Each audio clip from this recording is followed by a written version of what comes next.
Okay. I committed to doing this today, so let's do it. I've got everything written on the board in front of me, so I'm going to be reading off of that. I'm not just staring off into space. First things first, blood cultures, our contamination rate is terrible. And I think a lot of that is from people doing PIVO incorrectly.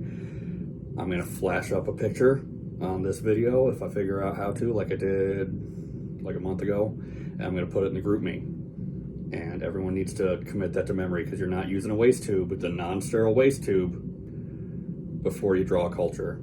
You're not supposed to do that because it's not sterile and it's dirty, and then you're putting that dirty into the culture. That might, hopefully, that's going to be the epitome, whatever. That's going to be a big part of the sudden 10% contamination rate. Also, make sure that you're using chlorhexidine, which we have full stock of, and make sure you're using alcohol to cleanse the top of the bottles. We're going to move to a model where if you have 2 contaminated cultures within a month, you're going to have to attend re-education. And then if it's a persistent problem, there will be disciplinary actions, on a reasonable basis. But the big takeaway is no waste tube, and use the hub scrubs, use those before you put the PIVO in. And you're not supposed to use an old IV for the second culture. Like, it has to be a fresh IV. Nurses, I'm going to put the schedule for the rest of the listening sessions in with the new COO and Sarah Pat. I thought that it went very well, and a lot of good information was covered in them. So you should definitely attend and bring a list of questions. We're still working on the process for the new carts, because we're going to be getting rid of 10 old carts that are beyond, end of life. So, like bed carts. So those are still coming. The blood fridge arrived today, though. So it arrived, it's in place. Now we need to work on the process for lab stocking it and doing whatever monitoring that we have to do and what lab has to do on it. So you'll see that in front of room 29. The key is on the charge keys, but again, we don't have blood in there yet. Now that we have somewhere to put it, now we build the process for it. Nurses that are working triage, we do. Those of you that have been here long enough, you remember when we had to do the paper incident forms for whenever anybody would leave AMA or elope. We need to be doing hits or cares on them. It's 2 screens, and if you just open it up before you discharge them out of Cerner, it's right there. I don't think it's not a lot of work to do. Attendance points. We all know the pain of call-offs lately. I'm going to put the policy in the group chat or in the group me, and I'm going to include how to look at your points. Once you hit 10, that's termination. There's no. I've been a little lax with the DAs on the verbal and the written, because I'm trying to confirm with everybody that their points are correct before I put it in. But I think with the amount of call-offs we've been having, we really just need to look at your points, make sure they're correct. If you're going to email me that they're wrong, include some kind of evidence, and then just keep tabs on it, because you don't want to find out. You don't want to get a flat tire on the way into work, and then half a point is what put you over the edge, but it was the other 9 times that got you into trouble. It's not just this once. Checklists. When I did a staff shift of a week and a half ago, it was, May 12th or so. There were still a bunch of drawers all over the department that had stuff that expired, that said stuff in that drawer expired on May 1st. So I know that we're not going around and checking the cards on the drawers to make sure that they've been gone through. I did the entire Pete's cart. And I know that there were some on like the random IV cards. So make sure that we're looking at that.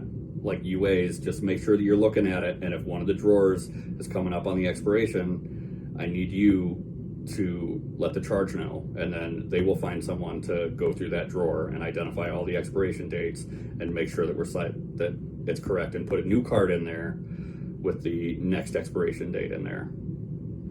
I know it's not happening because I had checklists saying that we were doing it and people were just checking the boxes. Like, if you don't have time to do it, that's one thing, but don't just check the box saying you did it when you didn't. Just a couple more things. Remember, anytime that somebody is shot or stabbed, we are obligated to notify the police. You can call security and ask them to notify the police. That's fine. They're just going to ask where it happened so they can contact the right department. Distribution is now stocking the urine cups. Those should be, I believe James put them in the lab room. I'm still unclear of where COVID swabs are coming from, whether they're still coming from lab and LabCorp or whether they're coming through distribution. I'll have an answer to that soon. The traction cart, I think you guys might remember last summer, maybe it was the summer before, when Trauma Ortho was very big on wanting to be able to put in traction pins down here. Apparently it hasn't happened much over the winter because all of our kits expired. So I have asked them if that's something they want us to continue to do and stock, or is it something that maybe somebody else should keep Central supplies on. So if anybody in the next week or two asks for that traction pinning kit, we don't have any. I'm waiting on an answer before we order more. But the finger traps and other ortho stuff that isn't in the regular splint cart is all in there. Cables. I know that like monitor cables have been a pain. The reason we're having issues getting them in, our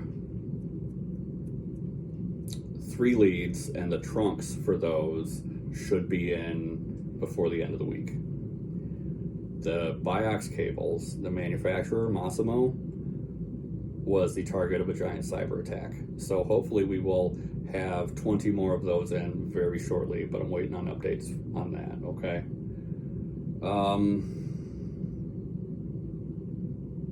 I think that's all I've got.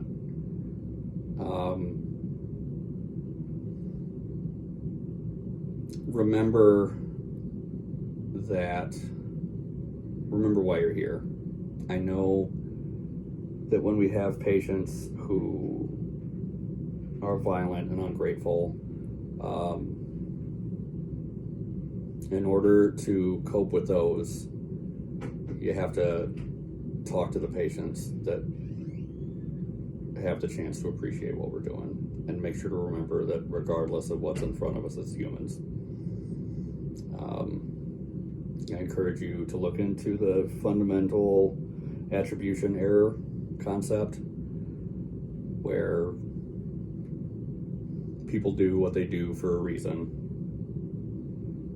not just because they're assholes. Something like usually. And just be kind to each other. Like, we're all learning down here. Nobody's better than anybody else, and we're all learning as we go. So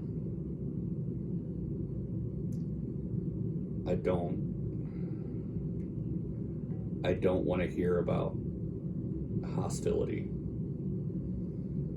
I've kind of dropped the ball on engaging some of the stuff as much as I should, because I hate subjective arguments